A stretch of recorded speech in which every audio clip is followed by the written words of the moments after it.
什么声音？树。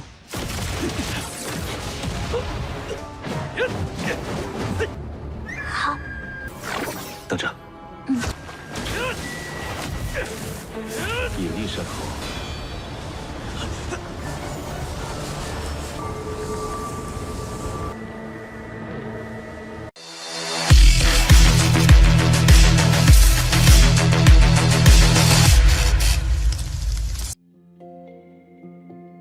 Halo semuanya, selamat datang di Ruang Sinema. Bagaimana kabar kalian semua? Semoga selalu sehat dan baik-baik saja.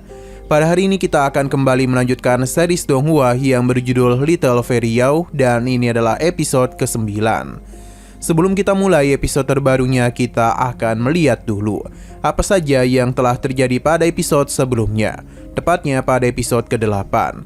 Gadis bernama Shiju berencana untuk menjadi pemandu bagi mereka. Namun di sini sudah ada Bai Laiyan, jadi mereka tidaklah butuh bantuannya. Alhasil mereka pun memutuskan untuk pergi meninggalkannya. Dalam perjalanan itu, mereka menemukan pohon besar, di mana kekuatan sihir tidak dapat digunakan di tempat tersebut. Sesaat kemudian, Lu Chunggi pun datang sambil membawa Shiju. Di tengah pembicaraan itu, mereka pun kedatangan masalah baru, di mana ada sosok ular besar yang muncul dan segera mengincar hewan. Dalam pertarungan tersebut, mereka berusaha untuk menumbangkan ular ini. Akan tetapi kulitnya sangatlah keras. Bahkan hewan dan juga Nanja kesulitan menghadapinya. Sampai akhirnya hewan pun harus terjatuh. Sekarang kita akan melanjutkan episode terbarunya. Kita dibawa berpindah ke Gurun Kamino, yang mana ternyata Nanja dan juga hewan harus berakhir di tempat itu. Sementara hewan masihlah belum sadarkan diri. Hingga saat dirinya bangun, ia pun terkejut karena berada di pelukan Nanja. Ia tentu saja menjadi sangat malu. Selain itu dirinya juga penasaran di manakah ini. Sepertinya tempat itu adalah tanah kejahatan mutlak. Pintu masuk menuju kemari agaklah unik. Jadi karena itu jugalah Xiang Ju tidak dapat menemukannya. Hanya saja mereka itu telah terpisah dengan yang lainnya. Nanja menenangkan hewan dan lebih baik mereka melanjutkan perjalanan. Berdua bersama Nanja merupakan impian bagi hewan. Namun kebersamaan mereka harus terganggu karena ada monster iblis yang telah datang. Nanja pun segera melakukan penyerangan kepadanya dan menghabisi monster tersebut. Namun ada dua orang lainnya yang mana mereka ini bernama Moyang dan Zheng Ziru yang berasal dari klan tersembunyi. Mereka melakukan penyerangan kepada Nanja karena dia berasal dari klan dewa. Namun dengan kekuatan yang Nanja miliki, ia dapat mudah menahan mereka. Ia pun penasaran siapakah kedua pria ini.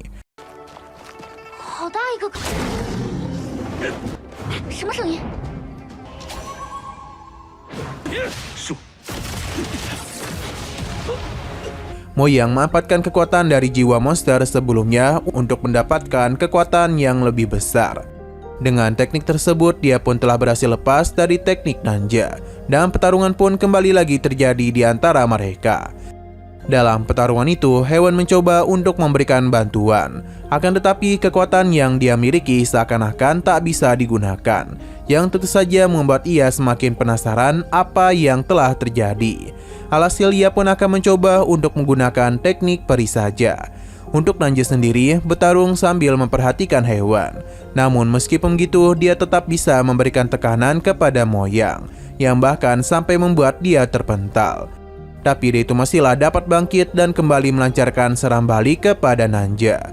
Meskipun Moyang telah menggunakan teknik rahasianya, namun semua itu masihlah belum dapat mengalahkan Nanja. Dan bahkan dia itu bisa mudah menumbangkannya. Nanja pun segera membawa hewan untuk pergi dari tempat tersebut. Selain itu dia tahu kalau mereka membenci klan dewa, jadi hewan tidaklah boleh menggunakan teknik perinya. Di tengah pelarian tersebut, Moyang kembali bangkit. Ia sungguh kesal kepada klan dewa sebab selalu bersikap licik. Sadar kalau mereka ini sangatlah berbahaya, jadi Nanja pun akan mengamankan hewan dulu dan langsung saja melakukan pertarungan lagi dengan kedua pria itu.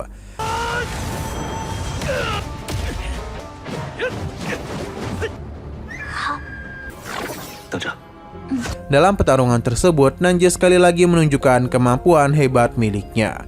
Tapi dia itu tidak niatan untuk menghabisi mereka, sebab dia ingin membicarakan sesuatu. Tapi mereka yang begitu benci kepada klan dewa tidak ada niatan untuk berbicara dengannya. Alhasil mereka pun terus-menerus melakukan penyerangan kepada Nanja. Hanya saja Nanja itu tidaklah menunjukkan niatan untuk menghadapi mereka. Bahkan dia telah menyimpan pedang miliknya. Ia pun menggunakan pergerakan mereka untuk melawan balik. Dengan begitu saja Nanja masihlah unggul. Ia mengakui kalau kekuatan mereka memang hebat, tapi pondasi mereka terlalu kacau. Berhubung orang-orang ini tidak ingin berbicara dengannya, maka Nanja akan menghabisi mereka berdua. Formasi pedang tertinggi pun telah ia ciptakan dan segera melakukan penyerangan. Namun di tengah semua itu muncullah sebuah pelindung yang mengejutkan Nanja.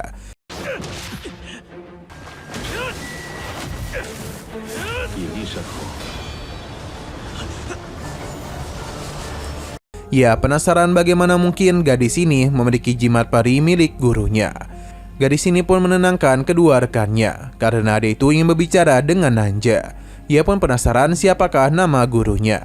Nanja memberitahu nama Raja Bintang Binatang. Nanja memberitahu nama Raja Binatang Jiewei. Sedangkan gadis ini bernama QC. Ia yang mendengar nama itu membuat QC menjadi senang. Ia pun menanyakan tentang kabar Jiewei. Yang mana Nanja pun sadar kalau dia pasti adalah gadis yang sering dibicarakan oleh gurunya. QC membenarkan hal tersebut. Nanja pun meminta maaf karena ia juga masih kurang tahu akan keberadaan gurunya. Bahkan Teluk Bintang tidaklah dapat memberitahukan lokasinya, yang tentu membuat QC menjadi penasaran. Sedangkan hewan pun menanyakan kondisi dari Nanja. Melihat hewan mengejutkan ketiga orang ini, karena bagaimanapun dulu dia pernah tinggal di sini bersama mereka. Namun hewan tidaklah tahu, jadi Nanja ingin mendengarkan cerita mereka. Karena bagaimanapun hewan telah lupa ingatan, dan saat ini mereka tengah mencari tahu penyebabnya. Di tengah pembicaraan itu, tiba-tiba saja badai pasir telah datang, yang mana ini tentu akan sangat merepotkan mereka. Jadi Moyang segera memanggil pari terbang untuk bisa membawa mereka pergi dari tempat itu. Berhubung mereka adalah orang-orang yang baik, jadi Nanja dan hewan pun segera ikut pergi bersama mereka. 你们 不好，沙尘暴来了！异了，我们需要查清前因。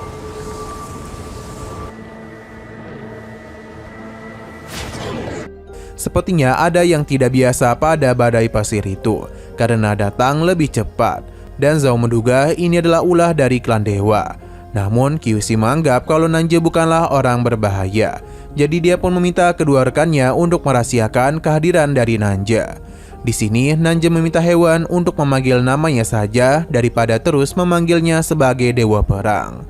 Hewan tidaklah mempermasalahkan hal itu, jadi dia akan memberikan nama panggilan Aju saja kepadanya. Nanja dengan malu-malu menerima hal tersebut. Nah, sesaat kemudian mereka pun telah sampai di sebuah gua tersembunyi. Kyushi memberitahu kalau ini adalah penjara yang dibuat oleh klan dewa untuk klan tersembunyi. Sumber air dan makanan sangatlah terbatas di tempat itu. Bahkan kadang-kadang hujan api pun turun di sini. Untung saja masih ada pelindung yang dulu dibuat oleh hewan. Meskipun jangkauannya terus mengecil, namun ini masihlah berguna untuk melindungi mereka. Bahkan karena ini jugalah mereka masih bisa hidup sampai sekarang. Tapi setelah hewan membentuk penghalang itu, ia tiba-tiba saja menghilang. Melihat ia yang kembali membuat QC menjadi begitu senang. Sesaat kemudian mereka pun telah sampai di desa Moyin, di mana ini adalah tempat tinggal mereka. 设使我至今， 河晚设下的 有你当初设下的这个结界，变了。如今见你安好。 Nah, sayang sekali lagi seru-serunya episodenya pun harus bersambung dulu. Oke, sekian dulu pada video kali ini. Untuk video selanjutnya akan segera hadir. Jadi bagi kalian yang mengikuti series ini, langsung saja klik subscribe dan aktifkan loncengnya. Terima kasih yang sudah menonton video sampai habis. Jika kalian suka pada video ini, klik like dan share ke teman-teman kalian tentang channel ini. Dan ditunggu aja kelanjutannya. Oke, sampai jumpa di video selanjutnya.